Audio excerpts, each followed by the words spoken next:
नमस्कार दोस्तों, कैसे हैं आप सब। होप सब बढ़िया होंगे। कल मेरे भतीजे का बर्थडे था। वो 2 साल का हो गया। ये 2 साल कैसे बीत गए हम पूरे परिवार को पता ही नहीं चला। महाशय आए भी थे रामनवमी के दिन। ऐसे घर में तो उसे हम अथर्व बोलते हैं, otherwise official name Raghav Pratap Singh है, भगवान राम के ऊपर। कुछ लोगों का जीवन में जो खुशी का समय होता है ना दोस्तों, वो भी संघर्ष से भरा होता है।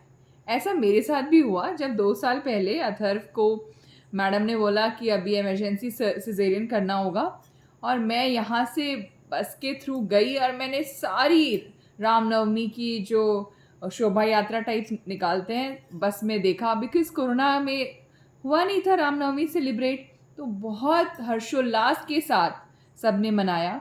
एंड हॉस्पिटल पहुंचते पहुंचते मुझे काफ़ी लेट भी हो गया। बीते 2 साल में मैं एक बात समझ पाई कि पता ही नहीं चला कब 2 साल बीत गया। बच्चा बड़ा हो गया है, अब चलने लगा है, थोड़ा बहुत बोलने भी लगा है। बट मेरे जीवन में अगर अफसोस का जो लिस्ट होता है ना, उनमें से एक ये भी है कि भतीजे के साथ बहुत ज़्यादा समय न बिता पाना। क्या किया जाए, जॉब है, मजबूरी है, कुछ पाने के लिए कुछ खोना पड़ता है। इस वीडियो के ज़रिए मैं स्पेशली पेरेंट्स से ये रिक्वेस्ट करना चाहती हूँ कि जब आपका बच्चा बच्चा होता है, कोशिश कीजिए कि जितना ज़्यादा समय हो सके आप उसके साथ बिताइए। कॉज वो समय फिर कभी लौट के नहीं आएगा। फिर पता चला आप उस वक्त समय न साथ बिताने की वजह से कल के गए जब उसका टाइम है फ्रेंड्स के साथ, पोस्ट मैरिज वाइफ के साथ स्पेंड करने का, तब आप पॉजिटिव हो रहे हैं कि भाई मेरा बच्चा है। जब टाइम है तब तो स्पेंड कीजिए। आपको पता है, एक बार हॉस्पिटल में एक पेशेंट आए थे, मतलब उनका बच्चा पेशेंट था, बीमार था। उन्होंने बातों बातों में एक बात बोली थी कि मैडम मेरा बच्चा इतना कोऑपरेटिंग है, आपको पता है मेरे साथ बैठ के 8-8 घंटे पढ़ता है। मैंने तो कुछ बोला नहीं, मैं क्या ही बोलती। हार्डली 8 साल का बच्चा होगा और वो 8 घंटे बैठ के पढ़ रहा है। 8 घंटे लगातार ड्यूटी स्ट्रेच पे करना मुश्किल हो जाता है, और वो एक जगह बैठ के पढ़ता है। इमेजिन। बच्चे का सिंसेरिटी तो अलग लेवल का है, बट पेरेंट्स, आपको 8 साल में IIT IIM सब क्रैक करा देना है। एंड मोस्टली मैंने ऐसा देखा है कि पेरेंट्स कई बार ना अपने सपने बच्चों पे थोप देते हैं। क्यों भाई, अपने 4 रिश्तेदार के सामने बोलोगे कि मेरा बच्चा डॉक्टर बन गया, इंजीनियर बन गया, तो क्या हो जाएगा। और बच्चा ही अपने में दुखी है, परेशान है, या उस पर्टिकुलर करियर को लेके वो बहुत ज़्यादा पैशनेट नहीं था, बट जस्ट बिकॉज आपने बोला। तो कुछ बच्चे होते भी हैं बहुत स्वीट, मैरिज, करियर, इन सब चीज़ों को लेके पूरी तरह कॉम्प्रोमाइज़ कर लेते हैं। कोई नहीं, हमारे पेरेंट्स की जिसमें खुशी है हम तो वही करेंगे। आपका एज अ पेरेंट फिर क्या मतलब है जब आपने अपना ही सपना उनसे पूरा कराना है।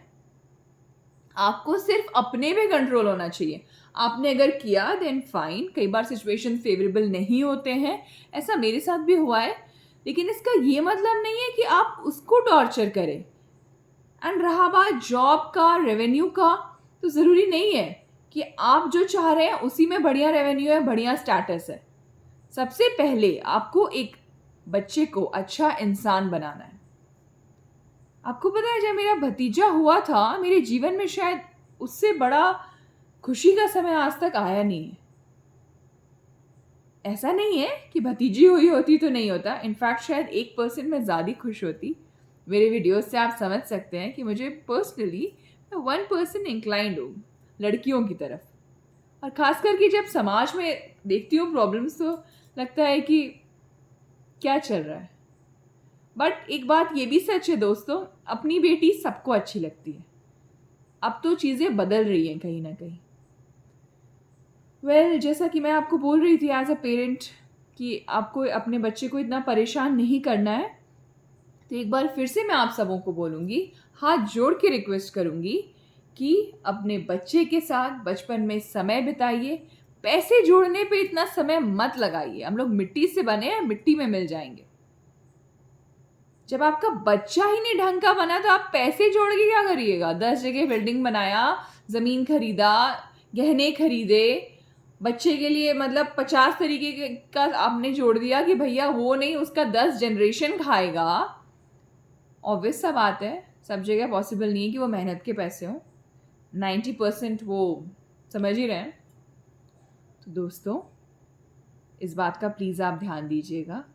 और बस, परिवार से ऊपर कुछ नहीं है, होना भी नहीं चाहिए। जॉब है, करियर है, सब अपने जगह पे है, सब रिप्लेसेबल है, लेकिन फैमिली में ऐसा बिल्कुल भी नहीं है। Thank you.